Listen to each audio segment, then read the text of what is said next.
like to welcome you. I'm Steve Cushman, former president of the California Historical Radio Society and project manager and sweeper of the floors and whatever else.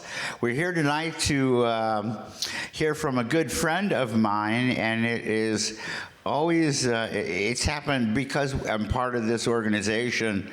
It's wonderful to connect in a different way with people that I have heard on the air in the past, growing up and living in the Bay Area. So when Sam started getting active with our organization, and this is years and years ago, you were here swinging a hammer with us. About 10 years, yeah.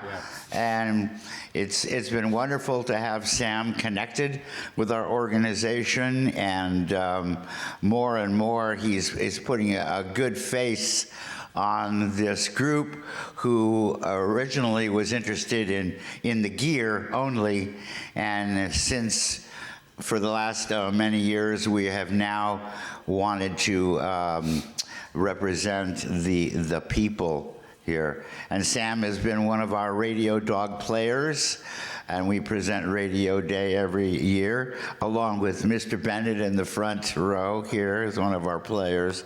So be sure to come to Radio Day July 19th for a good time. So without further ado, let's welcome Sam Van Zandt.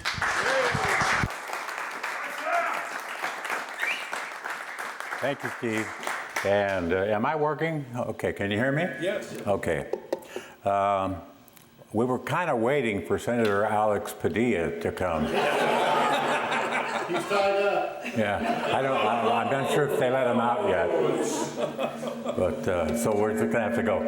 So, I don't know where to begin. I thought about a couple of things. I want to make a little note. It was 63 years ago that I was reading the school bulletin, and that son of a gun John Quinn made me laugh. And so I was called into the principal's office because I laughed during the bulletin. And he said, "You're done. You can't do this anymore. You're never going to make it in show business if you keep clowning around like that." So all these years later, and yeah, I can hold a grudge.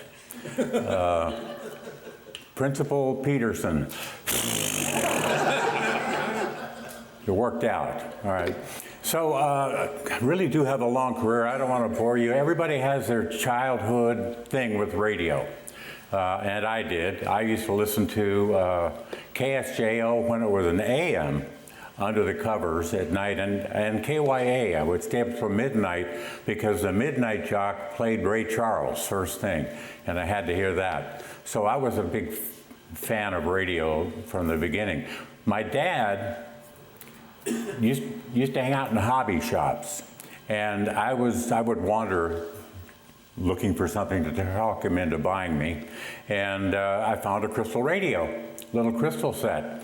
I was 8 or 9 years old, I guess, and took it home and had little easy instructions, and you had the alligator clip you put on a pipe for grounding, and you could change the station, you know, by raising and lowering the antenna. But in San Jose in 1955, there was only one station, so I didn't really have to work the antenna, you know. But I was crazy about radio from the beginning, and there was something about it that many of you probably already have had that experience. There's a guy, and he's talking, and back then it was always a guy. And my imagination put him in a dark room with maybe some candles somewhere. Yeah, and he would talk to us and play records, and it created a nice fantasy world. Now, I don't, like I say, I think I'm probably telling your story, many of you who loved radio from the very beginning, but that was it for me. And so my parents wanted me to be an attorney, and I would throw up doing book reports. So I had to take a speech class, and I took a speech class, and as fate would have it, the teacher of that high school speech class had built a little studio and actually did a little radio show every week on KSJO. And my voice had just changed, so I got to be the narrator. And Dr. Kendall, I'll never forget him. He led me through that. He got me into debate club. He got me my first job. He had helped get a kid a job as a mic announcer at a discount store, you know. Albums are 99 cents, you know, select albums are 99 cents over here, and skinny ties are $2 and that kind of thing. So I got the job. There was a former student came in one day and said, I can't do it anymore. Anybody want to do it? And I raised my hand. So I'm 17. I just turned 17. And on Friday, Saturday, and Sunday, I was talking into a microphone at a discount store trying to sell them rubber chicken or whatever they were selling that day. And in fact, they had specials all the time. And at the end of the day, it was crazy. But I loved that. And I got experience. And then I wanted more. So I talked to my mom. I said, can I go to radio school? I'm just 17. And my mom, my little mom, drove me up to San Francisco to meet Chris Borden at the Chris Borden School of Modern Radio Technique. And she drove me because she wanted to make sure this guy wasn't a crook, screwing her out of her money. And the DJ course cost $250. And then I think it was $300 for the first phone course on top of that when you were ready for that. But the DJ course was about 6 weeks. I was there, one of my fellow students was Bill Dodd. I don't know if you remember Bill, but Bill was on KSFO and KCBS FM and quite a few others. He lives up in Washington. We still stay in touch. And so we learned how to do radio together, and Bill and I are the only two from that school who ever made a living at it. Everybody else, I've kept in touch. You know, one guy's a car salesman, various things, phone salesman, that kind of thing. But so I'm kind of rambling here because I really don't have an agenda, and I thought we'd have some fun that way. So I graduate radio school, and then I'm going to first phone school, which I flunked the first time and the second time. And there was a bulletin board, and on the bulletin board it said, KPER in Gilroy is looking for a DJ, pays $110 a week, holy crap. So I took that off the bulletin board so nobody else would see it. And I went down to Gilroy with my skinny $2 tie from the discount store and got hired on the spot. I had a little 30-second reel, you know, just nothing, and maybe a 3-minute reel. And he said, let me hear it. And he listened to half a minute and said, sit down, you're hired. So there I am, 17 years old, and I've got to think of something to say. And I'm playing like Louis Armstrong. At that time, the Beatles had just broken, so we were playing a lot of Beatles. And I had that job for a while, but the requisite was I had to get my first phone. And I couldn't. I flunked. I was there for a while. Over the summer, I worked at KPER in Gilroy and drove over Hecker Pass to also work at KOMY in Watsonville. They needed summer help, you know. So summer help saved my life many times. So I would go to KOMY in Watsonville from San Jose, do 2 hours in the morning, drive over the hill to KPER in Gilroy and do 5 hours, and then drive back over the hill to do 6 to 9 at night at KOMY, and then drove home. You know, I survived, but I blew out a transmission, but, you know, those hills and stuff. So that was the start. And then I couldn't get my first, so he said, well, I like you, but you can't do it. So he let me go. John Gregory was his name. He'd worked at KDIA. For those of you who are historians of radio, you know, it's good to remember stuff like that. One little side note, one of my classmates in first phone school in San Francisco in 1964 was Sly Stone. Just a quiet guy, clean-cut guy, very smart, and he didn't get his first phone either.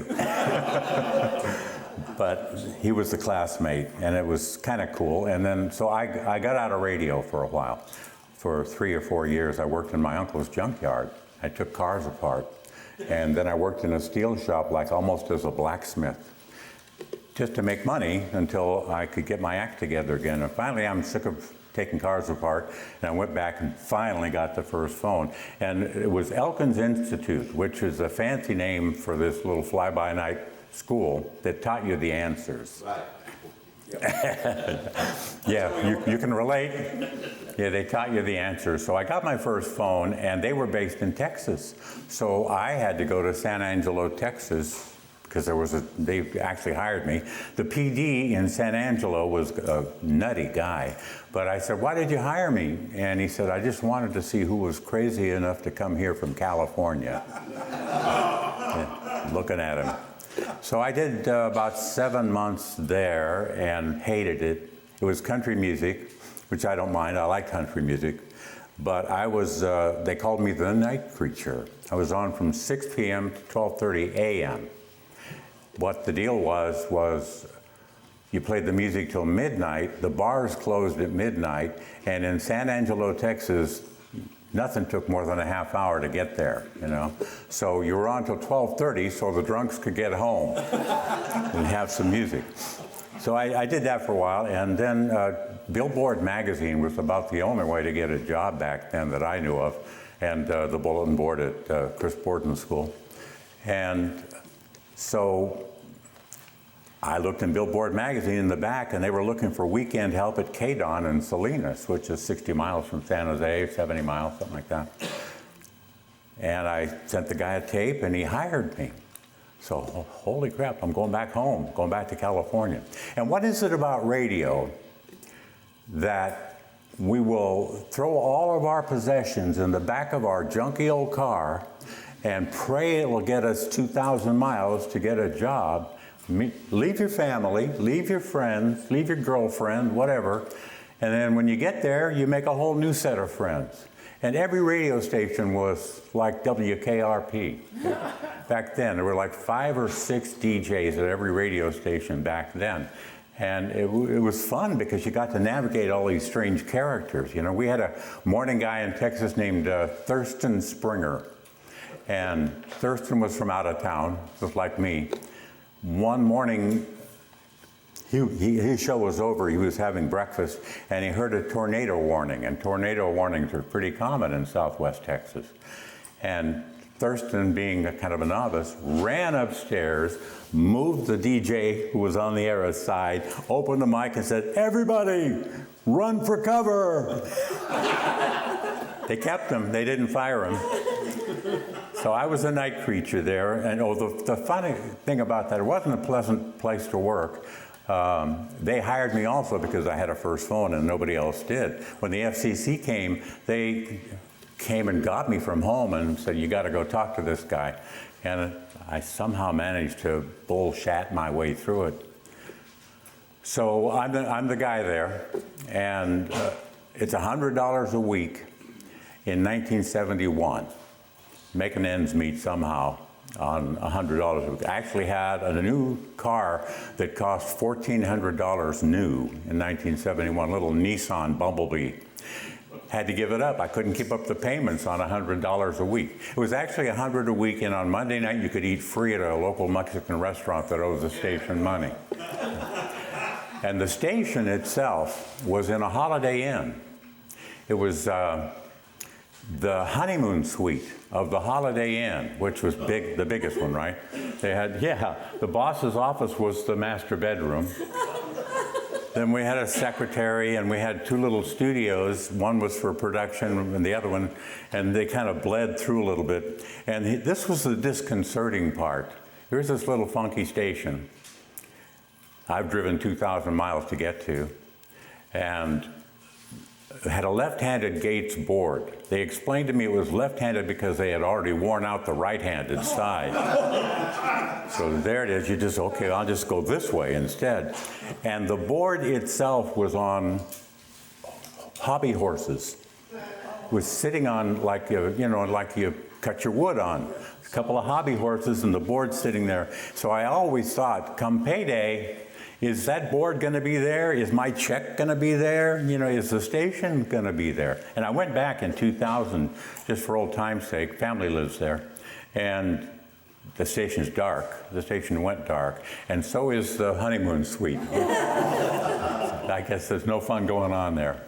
But anyway, so I was there for 6 or 8 months. Set my tape out. The guy hired me at K101 and Salinas, which was a great place to be because there were so many talented people that went through there. I don't know if you know Mancow Muller, who was a big deal. Dean Goss.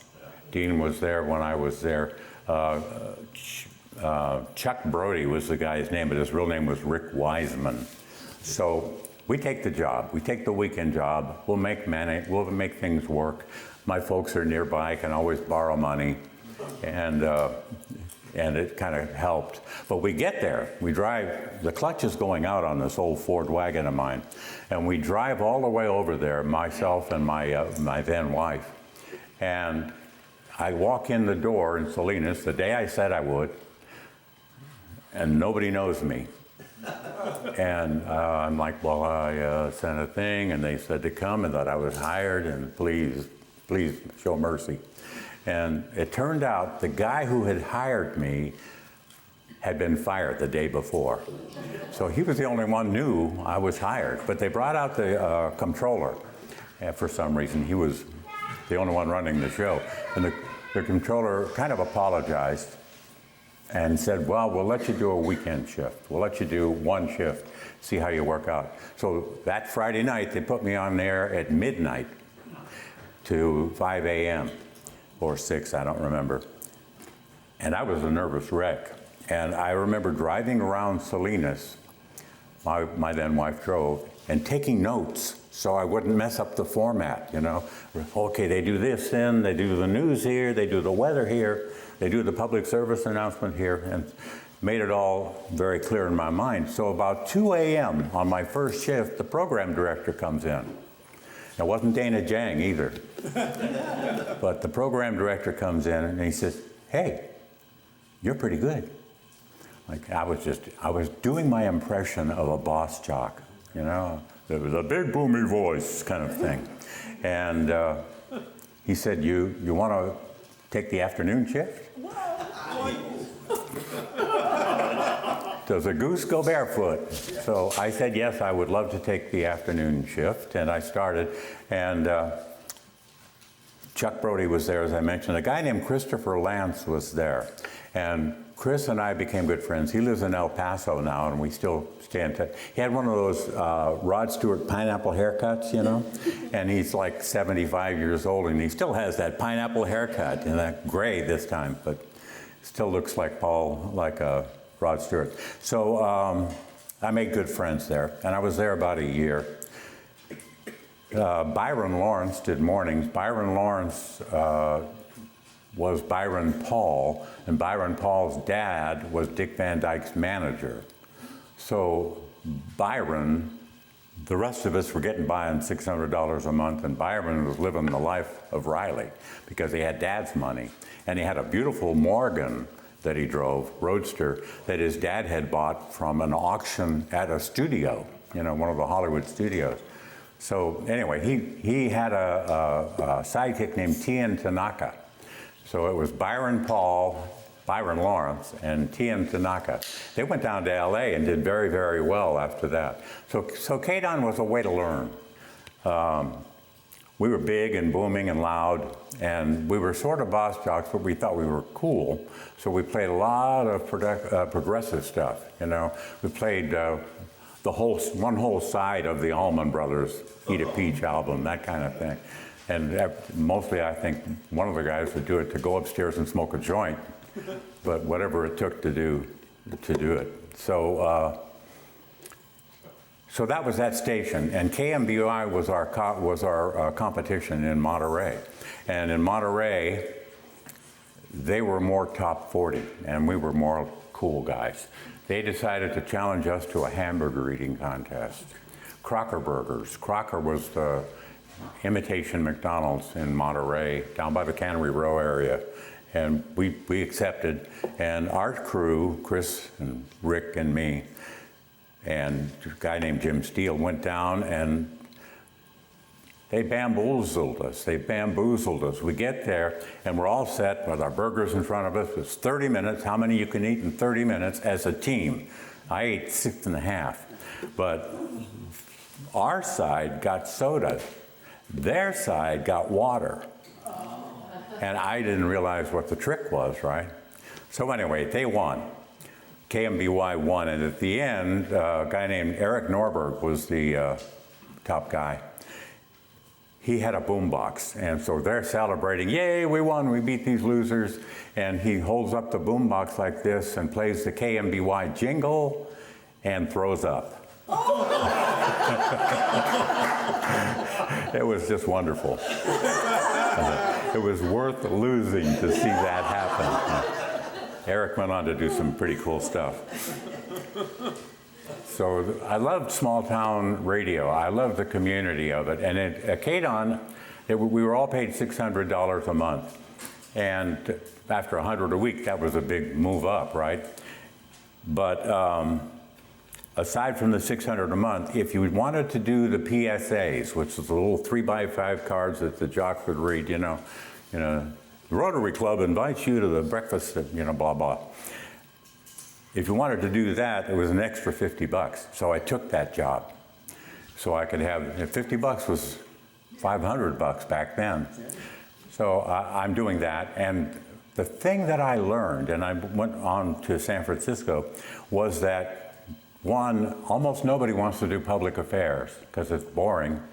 Two, if you're willing to do public affairs, you've got a little job security because they don't want to try and find somebody else to do the job everybody hates to do. I didn't hate it.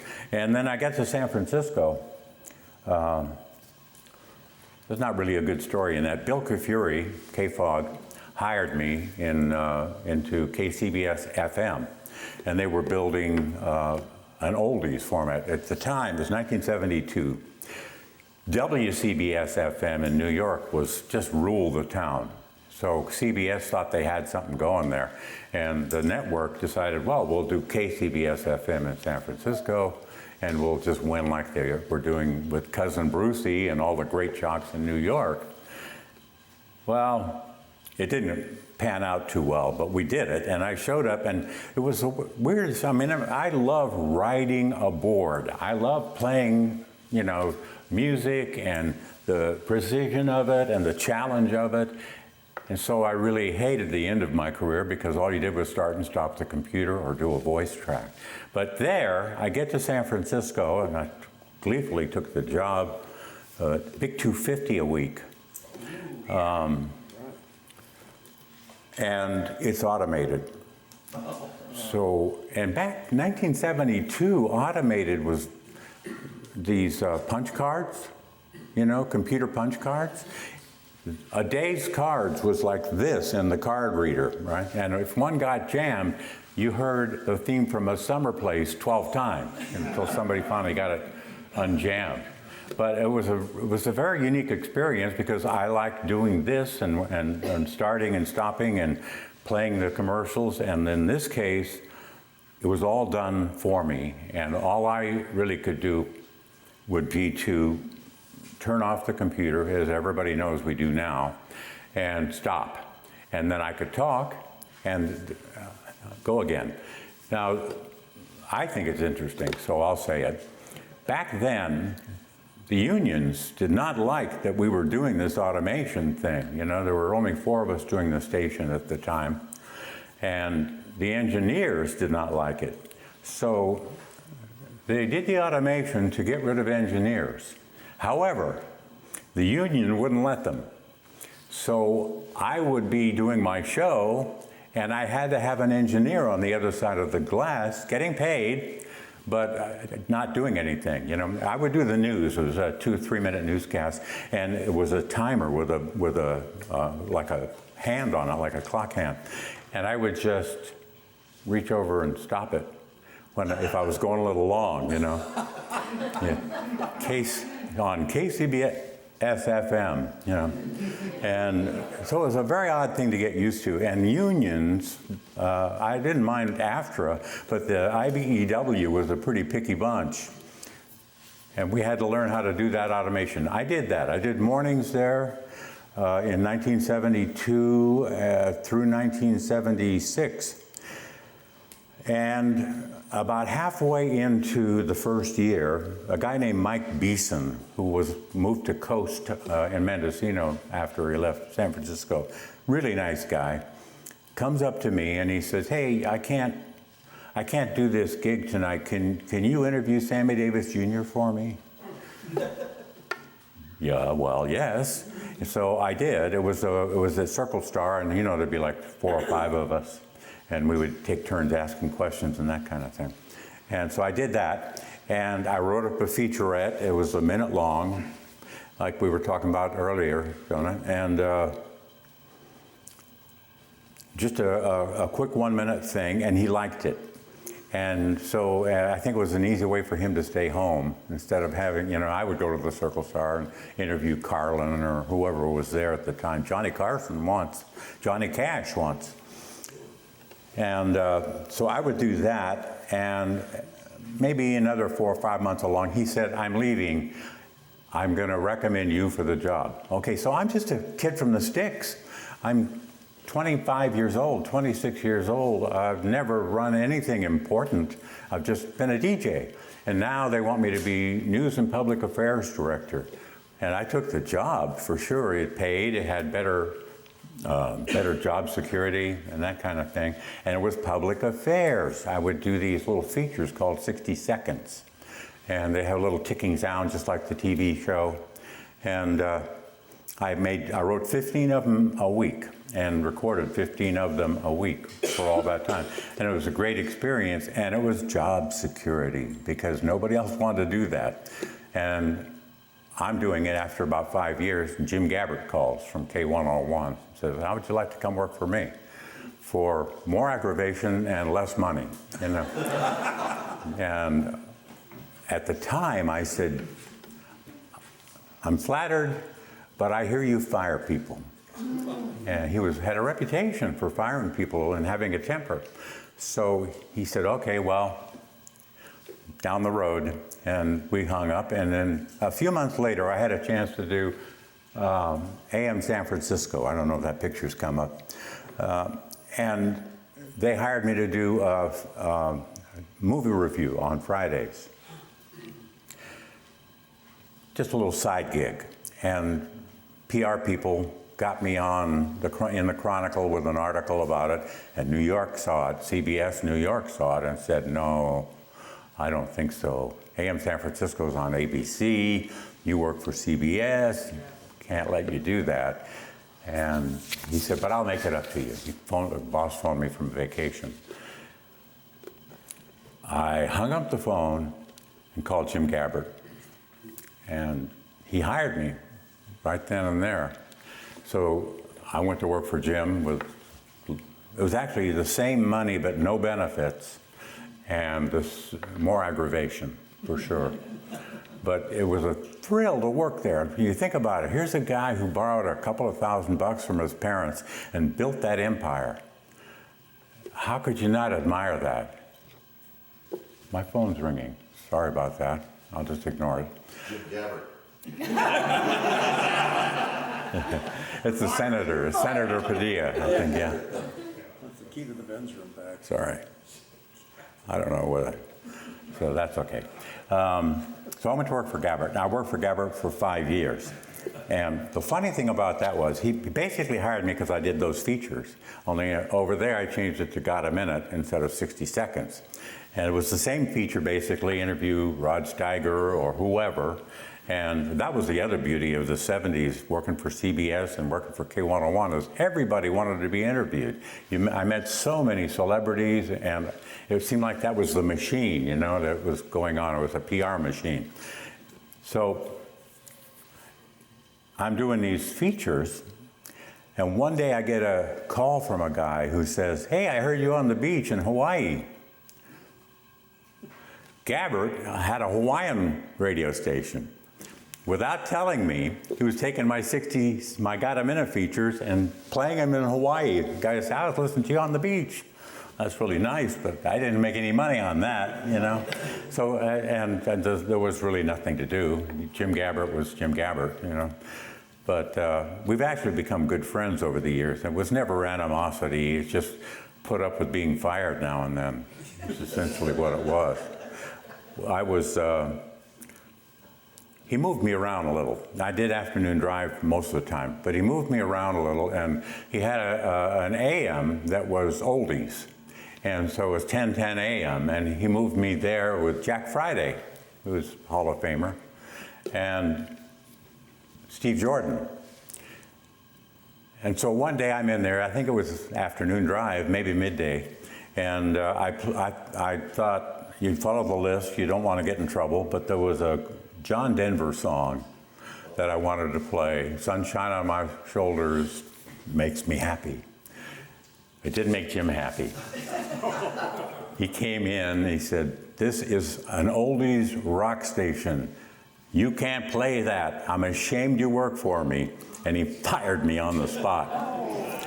So, I mean, I'm on the air. I'm in my last hour, but I'm on the air. So he's saying, you know, get out of here, I'll finish it. And I moved so quick to the board, and between him and the board, and just kind of went, ooh, ooh. I didn't have a mic then. And scooted down in front of him. And 45 minutes later, I went downstairs and said, am I still fired? And he said, nah. You can see, maybe it was my initiative, I don't know. But Gabbert kept me that time. And then new people came in and they fired me, but that's that's not the same as being fired by Jim Gabbert. That's a big prize. So Gabbert goes to Channel 20, and he owns Channel 20, and he actually came to me. I'd been doing television on Channel 7, and then Channel 5, and then Channel 4. I had a little live talk show Saturday called Saturday Live. And he came up and he said, how would you like to do TV over at TV 20 for me? And being the clueless guy I was, probably still am, I said, no, I don't want to do that. I've been working on some big stations. And it pissed him off. So a couple of 3 years later, I want to go to work for Channel 20, and Gabbert won't talk to me because I did that. But it took a little while, and I wound up, what happened was Steve Jordan was doing a thing called the 1 o'clock movie. It was a money movie. You win $1,000 or $100 or $50, whatever. $20 probably with Gabbert. And he asked me to fill in one day, and I did. I just came in and I sat down, I just did what I did, and then they asked me to do the 10 o'clock movie, and I did that. I hosted that for several years. But that was pretty much my Gabbert experience. There's been a lot more, but the funny thing is, we did Steve Cushman set up an interview with Gabbert one time, or we were back there at the studio, and we're getting ready to do our bit. I don't even remember what it was, but we're getting ready to do it, and Gabbert leans over and says, when did you work for me? Very humbling. I said 1976 to 1985 on the TV and on the radio. And then he goes, what shift? I guess he didn't want to be embarrassed, you know, but that'll teach you, if you're a little bit full of yourself, that you ain't so big. Gabbert can't even remember when you worked for him. So anyway, so that happened. I went to KYA. I was there for 3 years, and my goal from childhood, because my parents loved Don Sherwood and Carter B. and all the others there, Jazzbo. My goal had always been in the back of my mind to work at KSFO. They bought KSFO. The company I was working for at KYA bought KSFO. So now I have this opportunity, and they offered me mornings. I think I was noon to 3, and then Russell Syracuse was there, and Gene Nelson, Carter B., Jazzbo. So it was a great lineup. But I could not make that format work for myself. Boss jockery is a different kind of thing. You know, hey, blue skies and green lights to you. We got a rockin' thing for you. That was easy to do. But to say, you know, funny thing, I was walking, you know, and then they would talk for 5 or 10 or 15 minutes. I never got the hang of it. And they fired me. And brought in Buddy Hatton, who was very good and always good at it. So there I was on the beach. And it took a while. You know, might as well do this warts and all. That's when I met Tom, because I was Tom Benner over there, ladies and gentlemen. I was...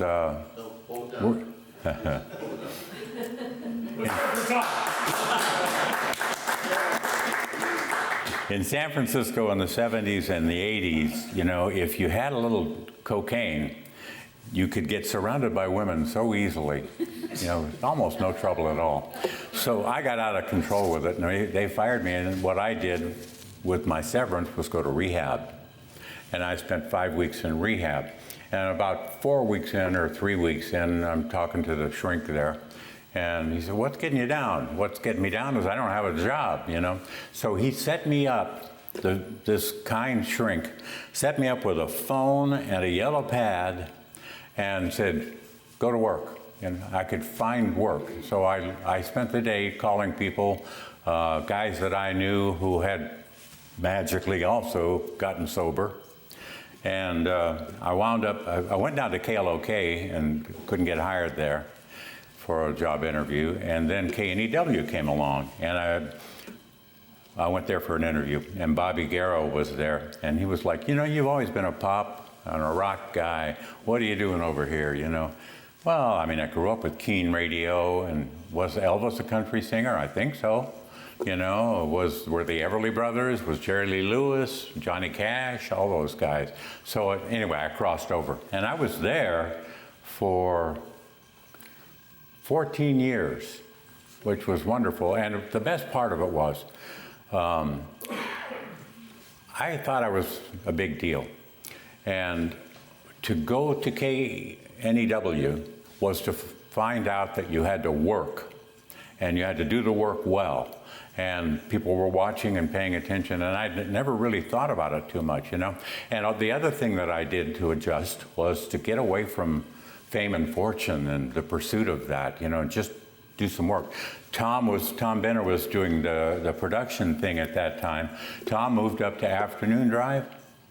Yes. And I took over the production job. So I must have dubbed 2,000 Budweiser commercials.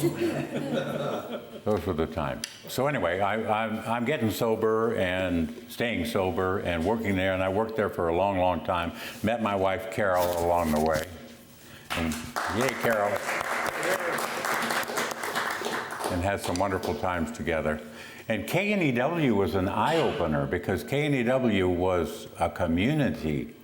And I always loved that aspect of radio, that you're part of a community, you know, people who listen to you and really want to talk to you and really care what you said and that kind of thing.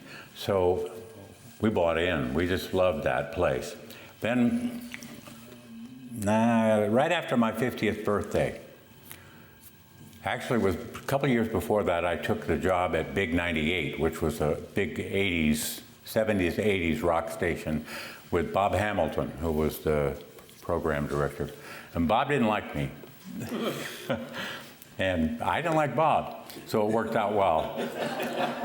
And so I invited him to my 50th birthday party. Carol was putting on this big shindig with a live band and everything for my 50th. And I said, you know, I'm trying to kind of kiss up a little bit to Bob, but I just said, why don't you come to my birthday party? Got rented a space and everything, you know. And he declined. And when he did that, I thought, you can kind of smell it when you're going to lose your job. You know, you can feel it. And sure enough, that was my 50th. And like 5 or 6 days later, I think it was, he took me aside and left me there. And when he did, we knew it was happening. They were actually firing a couple of people. So they fired the midday woman ahead of me. And she came running in, Karen D., and said, "Run for the hills, you're next," you know. And so, you know, it's, you know, in radio, we just accept it. Well, run for the hills, you're next. So I queued up the theme from Shaft. And because I knew he was going to come in, I had an extra CD player, so why not, you know? I got the theme from Shaft ready, and I was on till 7 p.m., but he came in at 5. He opened the door loudly, Bob Hamilton being the way he is, said, "You know the drill, Sammy. Come on down to my office." So I know I'm fired, right? And I said, "Okay, well, let me start my next record first." And so he waits 30 seconds for that song to end and for the theme from Shaft to start. And it got me in Herb Cain's column. Yeah, whatever it took to get a little attention, you know. So that was kind of a downer, but that's the kind of the point of my whole story. What time is it? Have I been going too long? The point of my whole story is survival, because that's what radio is all about. And always had side jobs, always said yes to public affairs because they smiled on me and I could keep the gig. And always had an idea for whatever else I could do. I was Justin Palmer. I did syndicated radio. We would voice track 90-minute reels. That would be the entire week. And I was on in Clovis, New Mexico, and Tyler, Texas, and all these small towns as Justin Palmer. I actually met a guy in Texas once. He said, "He heard my voice." He said, "Are you Justin Palmer?" I just picked a name. My son's name is Justin, and I knew a guy named Palmer. So. But the survival thing is what's interesting to me, because at that point, after KNU fell apart, I took a job doing mornings in Sacramento for 3 years. They fired us all. We had great ratings, but they were going to a different format. And then I voice tracked 3 radio stations, 2 in Tennessee, 1 in Indiana, every day. Voice tracked middays in Indiana and evenings in Knoxville, Tennessee and Nashville, Tennessee. And it was a fun thing was you send these MP3s, you know, and the college students load them for you. So I had a relationship with these kids there. And one day one of them said, "You know, you're saying it wrong." "What?" "You're saying Knoxville. It's not Knoxville. Not if you're from Knoxville, it's Knoxville." So I had to learn how to say Knoxville and Evansville and Nashville. Oh, in Nashville, I guess you can get away with Ville. But anyway, so that was one thing I learned. And I did that while, out of nowhere, I was doing a charity gig. And this is the thing that has always been important to me. Do charity gigs. Help out. I was like with the Muscular Dystrophy Association for 30 years. And Diabetes Association and others. So I'm doing a charity gig, and we had made friends with Peter Funt, the son of Alan Funt, Candid Camera. And at some point on that evening, he came up and he said, "How would you like to be the announcer for Candid Camera?" I said, "Well, yeah, I think I would, you know, but Candid Camera didn't really have anything on the air at the time. This was the late 90s. And he said, "Well, I'm doing a video. I want you to voice that." So he actually had me go to a studio in Pacific Grove and, you know, and say, "It's Candid Camera, and here are your hosts, Peter Funt," and, you know, whoever else it was.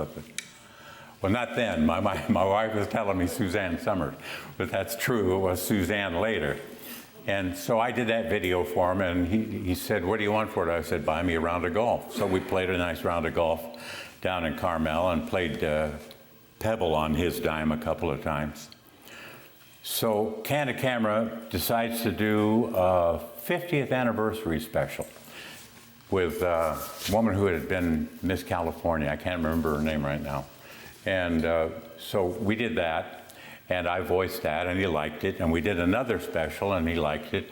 And then they got picked up by CBS. Friday nights for 3 years, Candid Camera was on until...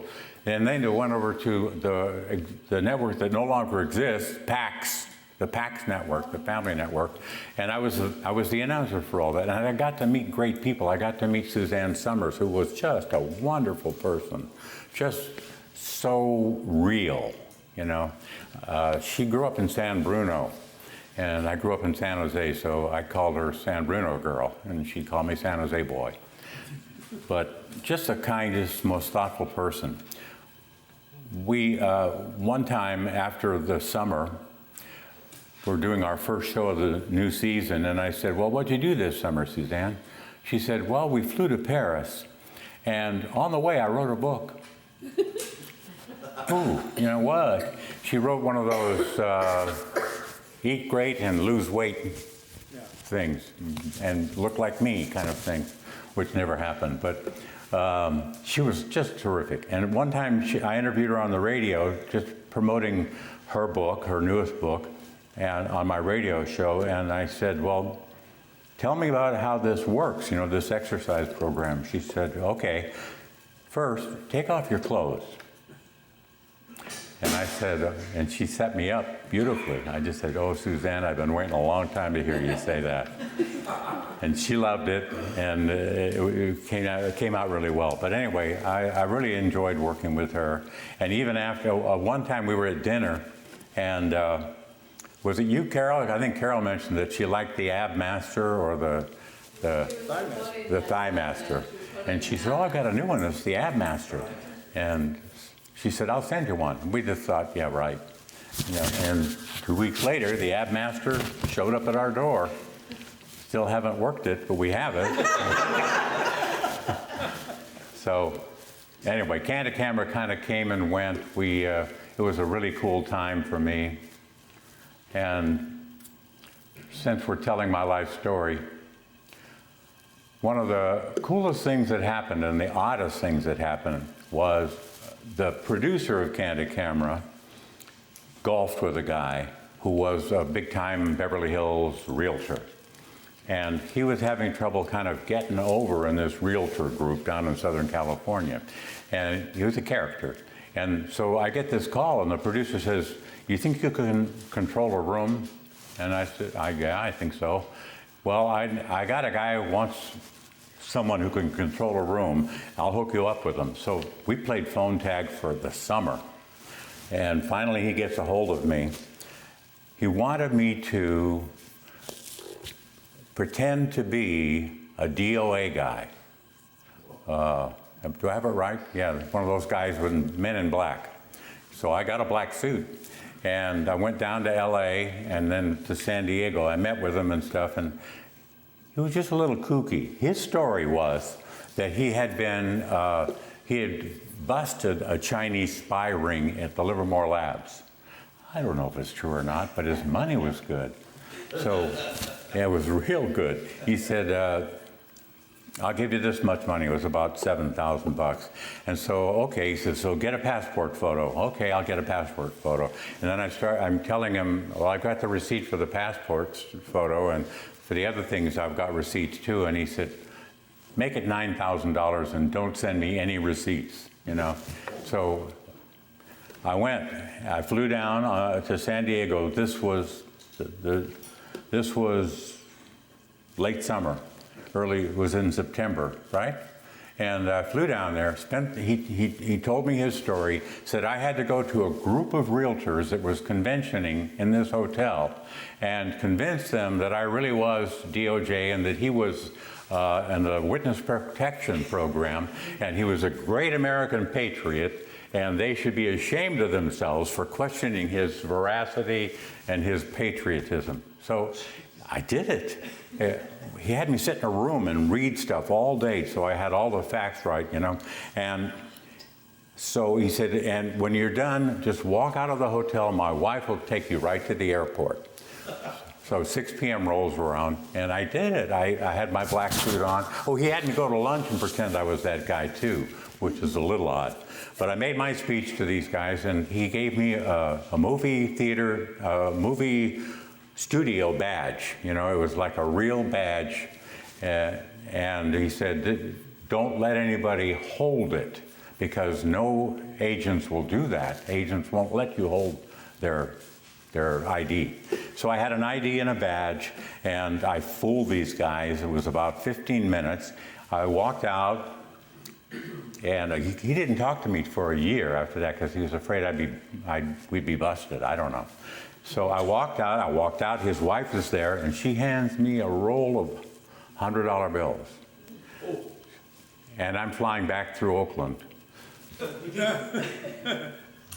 Yeah, with $9,000 cash in my pocket. And this happened on September 6th, 2001. So 5 days later, it never would have happened.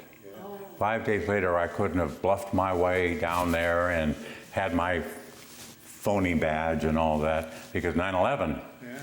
And, but I got lucky. Then a year later, he just called me out of the blue and said, so, so what? So, you okay? Yeah, I'm okay. How'd it go? It was all right. He said, you were a little quick, though. And that was the extent of the conversation. And I got so paranoid that I chopped that government badge up into about 8 pieces and put them in different garbage cans on the way into San Francisco, and put the money up in the closet. And what did we do? We got a deck, and we got some carpeting, and this, little that.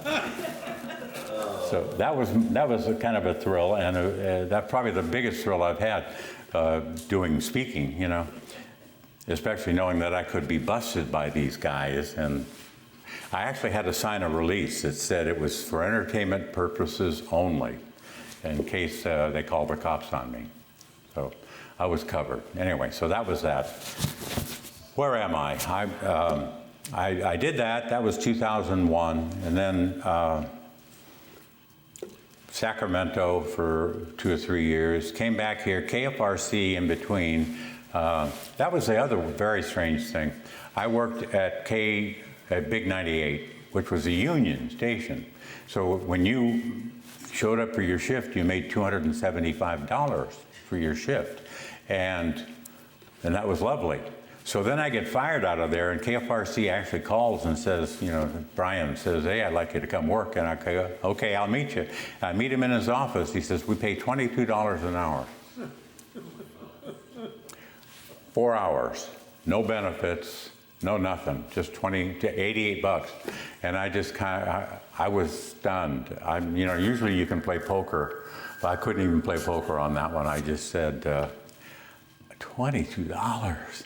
Do you know what I was making? You know, and Tom knows Brian. Brian felt his manhood was threatened by my criticism of the money. And so it wasn't long before I was making a big $30 an hour at KFRC. But the point of it was survival, you know, survival. I had all these little side gigs. I had a little here, a little there, and it paid the bills even when I didn't have a full-time job. KFRC was part-time for 5 or 6 years, in and out, you know, different times. Bobby Ocean one time decided he wanted more money. So they put me in there to make him nervous, and he wasn't going to work until they got paid. So I did that. And because I was also doing weekends and voice tracks and other stuff, it was about 2 or 3 months that I worked every day. And I was happy to do it, really. But again, it's how you do it. And public affairs, I feel bad if I don't mention that public affairs really owns my heart. And the sad thing about public affairs is you're doing this community thing, you feel like you're part of the community, you're helping a nonprofit, all these good things. And even though you're helping a nonprofit, you're not really getting paid anything extra, but you have job security. And the guy who fired me from KYA actually said, I don't know how we're going to replace you, but we're gonna. So I guess I was just doing too much. Anyway, that's pretty much it. If I take it up to, well, it's not quite it. I'm playing golf with Peter Funt one day, and we're driving home. I'm driving home alone, and the phone rings, and it's this guy, Joe Armeo at K-Bay. And he says, I'd like you to come work for me. And honest to God, in my arrogance, I confess, I thought, I don't want to work in San Jose. You know, that's a step down in my ego. So, but I said to him, well, I'd sure like to work for you, Joe. And I didn't kill it. And he had me in. He offered me decent money. I was going to do afternoons, and then he put me with Lisa Chrysler. And say what you want, that was a sweet move for me. It was a great way to finish my career.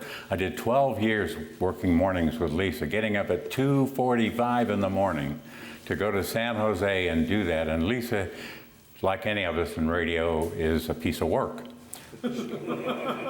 And so am I. And the fact that we were two opposite, we were oil and water. But it worked. It worked on the radio.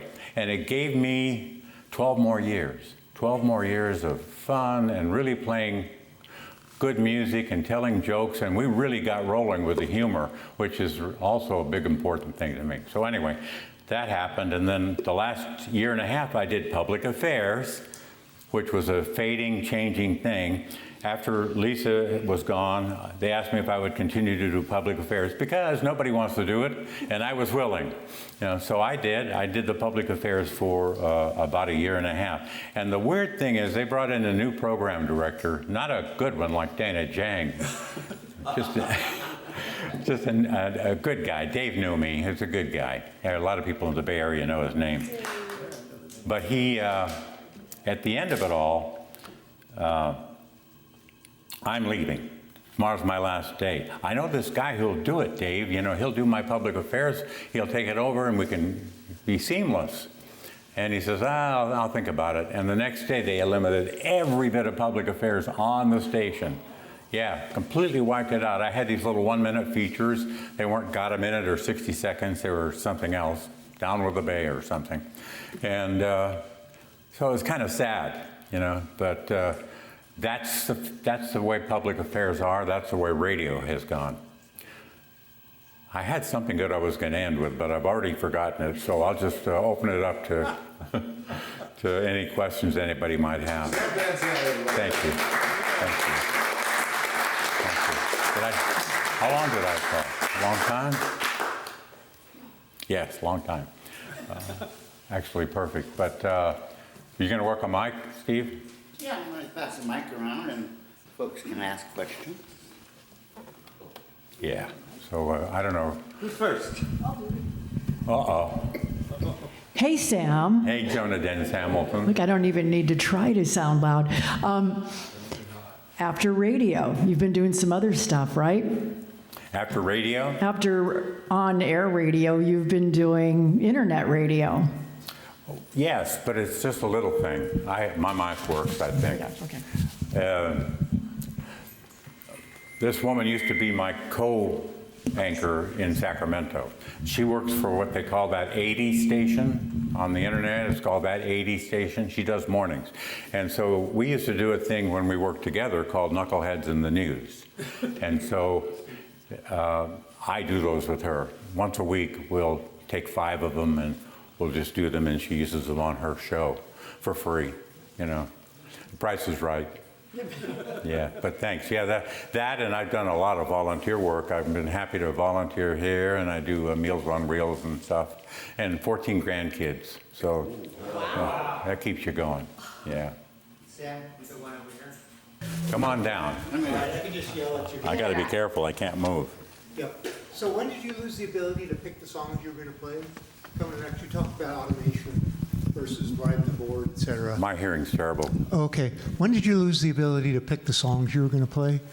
You talked about automation and riding the boards, et cetera. Like picking the music, you mean? Yeah, exactly. Well, there was a time we got to pick our music. I think you do some things where you pick your music. A long time ago. Yeah.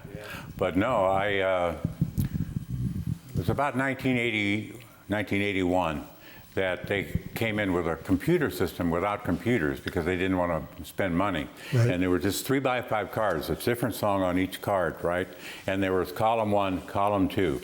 And you took one from column 1, one from column 2, and you stacked them until you had your show, all picked in advance. But you had to follow that guide. And then after a while, the excuse they would give is, we want you to concentrate on what you're saying. We want to enhance your talent by taking that problem away from you. And yeah, I know. So the program manager was basically picking the Yeah. selection. The program manager was basically picking the selections. Huh? Yeah, it's just, I'll never understand it.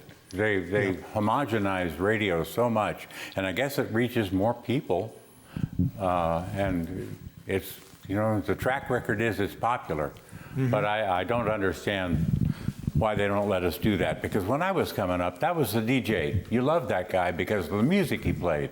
Even if it wasn't all chosen by him, you thought, well, that's this guy, Larry Mitchell at KLIV was an example, but the DJ's music was as important as his patter back then, and then they took that away from us.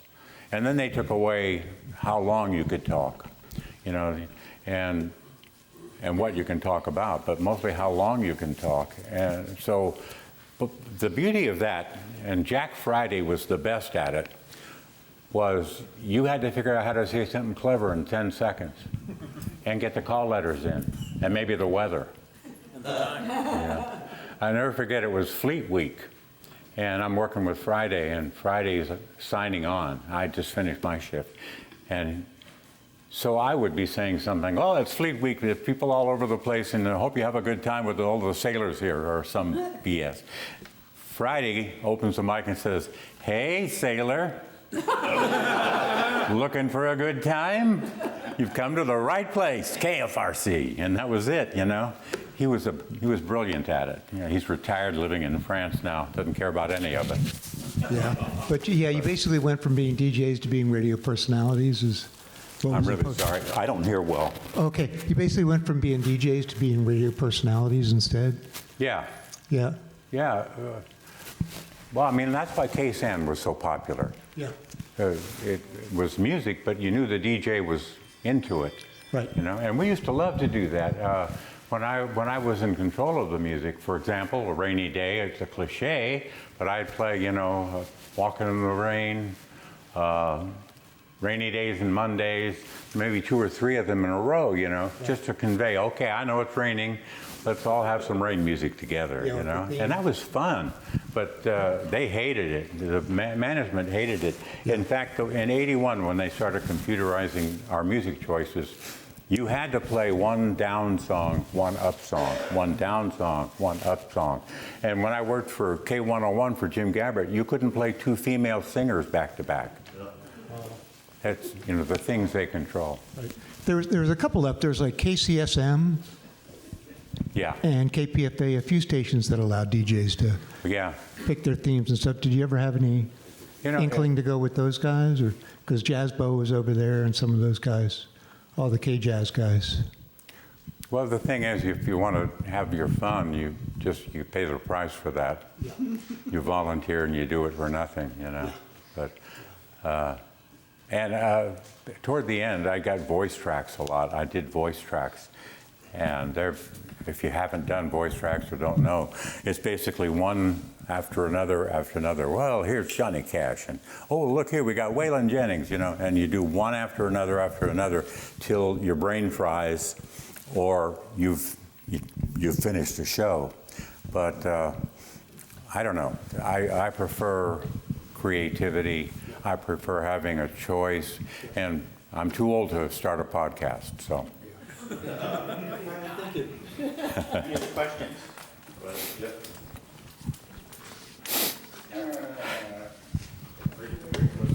Yeah, thank you very much. Hi, Sam, first-time caller, a long-time listener. Can you hear me okay? Got Senator Padilla back. Yeah, hey. Seriously, can you hear me okay? You good? Yeah. I remember a lot of stories that you told, not necessarily about radio and spinning the hits and stuff. And should you feel so inclined, I remember one series of stories about your friends with the Raiders. You evidently hung with the Oakland Raiders, or some of them, for a while. And you had particularly interesting automobile etiquette and lane change. You're talking about Tom Keating. Yeah, I think so. Tom Keating and who was the really tall guy? I can't think of his name. But there were... Davidson? And who was the wide receiver? Why can't I think of his name right now? Anyway, those three guys, I hung out with them a little bit. And Tom Keating showed up because he was... he had somebody with diabetes in the family, and we were volunteering for the Diabetes Association. So it was a cool 1-2 punch, because Tom and I would go out, do a Lions Club lunch, and I would basically say, you know, please donate, please care about people with diabetes. And then Tom would get up and just talk about the Raiders, you know, and he was the real attraction. And so it was a great thing just to introduce Tom and let him go, you know, and he was a character himself. He's no longer with us, but he was all pro. He was a really good Raider. Biletnikoff, that was the receiver I was talking about. Yeah. You're talking about the lane merge, Tom, isn't that what you're talking about? Yes, absolutely. The lane merge. The Raiders had a particularly interesting way of merging lanes. Yeah. What are you saying, sweetie? The lane merge. Tom Keating said he did the lane merge, and he always... Oh, the lane thing. I'm sorry, I lost the whole story. When the Raiders traveled together, when they drove together, they played chicken. They played chicken on the road. And I'd have to ride, and Tom would drive. And he had a thing called the no-look merge. You'd be going on the bridge, you'd be wherever you were, you're merging. But not with Tom. Tom would just not look and just let everybody else get out of his way. Scared the hell out of me. He was always doing that. No, don't look. It's a no-look merge, man. And he borrowed, I think it was Biletnikoff, he borrowed his car one time for us to go down and do a thing for the Rotary or somebody. And it had no gas in it. It was like on fumes. And he said he didn't put any gas in this car that he loaned me, so I'm going to return it that way. And I'm on my lunch break from KNEW.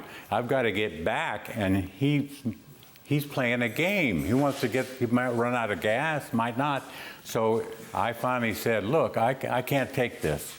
You've got to put a gallon in this car, you know. So he did. He put a gallon in, but he never talked to me again. Yeah, the Raiders. I forgot about that. Yeah. I got to work with an outdoor thing with Joe Montana once. I think that popped up. Yeah. And the thing is, and this was in '82. So '81, they just won the Super Bowl. And so this was the spring of '82. It was the Paris to Paris run that they do, Sausalito. And they got Montana to do it, which was great. And so they said, you know, you can MC this, go here and find Joe. Well, Joe was good at hiding. He was super famous then, you know, so I had to go into this restaurant and look around, and finally I had to ask somebody, you know, but we had our good time. Very nice man. Got to work with him and Steve Young too, and they were both great guys. Sam, I grew up in the Bay Area and grew up on AM radio, like so many people sitting here tonight, I'm sure. And over the years, I did my own sort of DJ thing, at parties, and then eventually was hired on to do parties for folks and for companies. And I always had this thought that I would get back to being on the air and Sure. Kind of recreating that DJ that I fell in love with all those years ago. And at the time, Oldies Radio was sort of on its last leg in the Bay Area, and KFRC was about the only one that was playing that. And I was listening to, somebody like John McFlanagan, for example. And I would call in and ask him for records that they didn't have, and he would laugh and say, "Is this Peter?" And I said, yeah. And so one day I said, I want to run something by you, and I'd like to come over and see at the station. So I did. And I had a concept, and I wanted to see what his thoughts were. And of course, you've been talking about it all night, that the issue of being a jock in its purest sense was being able to control everything, work that board, Yeah. play the music that you know, they're listening for. Maybe there's even call-ins, and people are oh, I love that song, Yeah. or name it and claim it or whatever. And so I said, it seems to me that your voiceover talents now, somebody else is playing a reel-to-reel, and they just continue to play 3 or 4 days of music. And there's no rhyme or reason as to the pieces next to one another. And as I had been doing a lot of parties and car shows and whatnot, what I came to realize was that there was a sort of a 3S. I determined that it was a 3S that created the magic: selection, sequence, segue. Mm-hmm. So that the right pieces of music, whether they were fast or slow, whether they were the same year or years apart, but all in that same early rock, roots of rock and roll kind of period, would create, for people who had nostalgia, which is to say they lived through that period, almost a time warp. And I found that to be the case. And so now, although I did give up the idea of going back on the air, I do, reunions and car shows and whatnot, and people will come to me and say, I don't dance, but I was sitting there and I found the 17-year-old in me, that I felt, when I was back in the day and when we were cruising and all the things that were going on. And so it was fun to recognize that you can create your own DJ. You can, do that. You're not going to be able to get somebody else to buy into it, unfortunately, and pay you, as you pointed out. Mm-hmm. But the stuff is still there, and I still mess with it. Yeah, there was an era where a good disc jockey was paid more than everybody else because he was Don Sherwood or somebody like that. There was that era that a certain personality was celebrated and paid more. And then I really believe, and people talk about the 70s in radio, everybody had to read cards, and we weren't allowed to be free thinkers on the air for that length of time. So, I don't know, it just seems like they wanted to get rid of that. They didn't want a guy like Don Sherwood saying, pay me $200,000 a year when they could get a guy for 30 or 40 or whatever back then. And I believe that they phased us out on purpose. They phased talented guys out, and if you wanted to survive, you kind of kept your head down and did what they said. And the odd stuff, K101, Gabbert ran K101. We always said it's 1 o'clock in the city and, blah, blah, blah, K101. And new management came in and said, don't say o'clock anymore. And then they were gone, and it was like, bring back o'clock. It just depended on who was doing it. But they always thought they had the magical formula, and I don't know. I was just a worker bee, happy to do what they told me. I was Ronnie Stanton, where this guy was our program director at K-Bay for a while, mine. And I was visiting him in Vancouver, and we were driving up to Whistler Mountain one afternoon, just talking. And I said, I was a journeyman, wasn't I? And he too quickly said, yeah. And so, but I feel like I was a survivor. I fed my family for 50 years. So there's something to be said for that, and I had some fun. And hopefully other people had fun listening. Any other questions for Zandt? Thank you all for coming. Hold on, Sam. Hold on. I just have to ask, with your voice. I hate talking to a guy with watching Will Clark up there and watching the KNEW and the Teal. You were around a lot of sports. Did you ever entertain the thought of being a public address announcer? Because you've got the perfect voice for it, and I think you'd be amazing at it. Did that ever cross your mind? Count as 3 and 2.